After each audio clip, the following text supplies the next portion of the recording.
As you get ready to welcome 2023, we're sure you have some New Year resolutions in mind.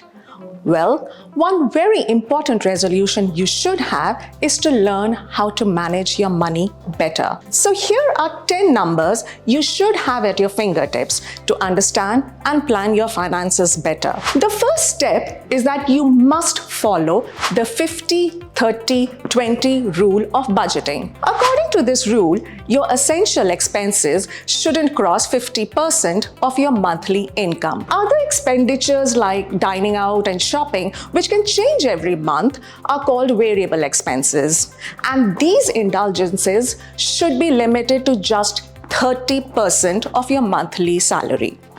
And you must save at least 20% of your pay each month. The next thing is to have at least a 6 months emergency fund. You must build an emergency corpus that you should use only in case of a contingency. Since the pandemic, most experts advise stashing 6 to 12 months worth of monthly expenses in the fund. If need be, you can create a separate account for it or put the money in liquid instruments. The third resolution should be to have 15% liquidity ratio. Liquidity simply means how quickly you can turn an asset into cash. If your monthly expenses are rupees 50,000 and cash assets are rupees 2 lakh, your ratio is 4 or 25%. A higher ratio is better as it means you can cover more months of expenses through your cash. Ideally, 15% of your portfolio should comprise liquid assets. The fourth important number, which is a 20% savings ratio. Savings is one of the critical parts of building your net worth and to meet future goals like retirement. Ideally, you should save at least 20% of your pay, but if you're a new investor, you could probably start with just 10%.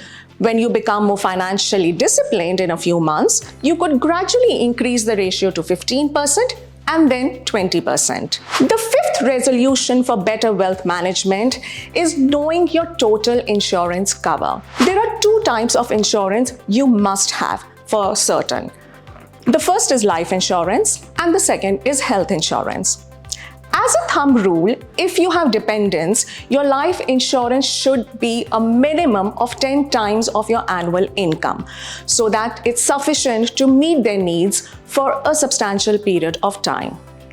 In case of health insurance, it should be 50% of your annual income so that it also covers any job loss that you might suffer due to a medical emergency. Now we shift to 2 macro numbers that are linked: inflation rate and the rate of interest on your savings.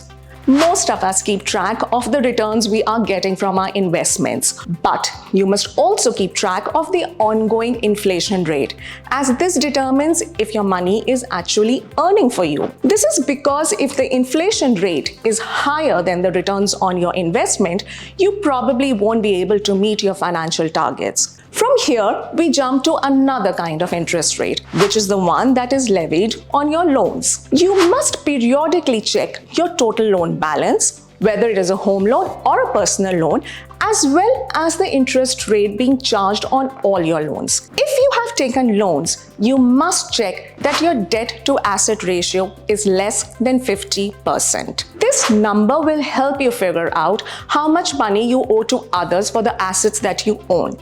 This includes any loan, including your credit card debt. Talking about loan brings us to a 9th important number, your credit score, which should be over 800. You can think of your credit score as your financial report card, which represents how responsible you are with borrowed money. And having a high score means that you will get better deals on loans and credit cards. All this hard work is to help you figure out your most important number, your targeted net worth.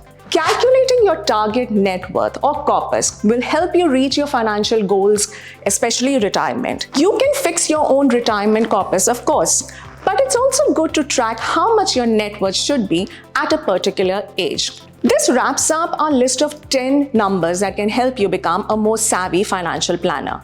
But to keep track that you're on the right financial path, you should periodically review these numbers. say once a quarter. So here's hoping you become a wiser and wealthier person this year.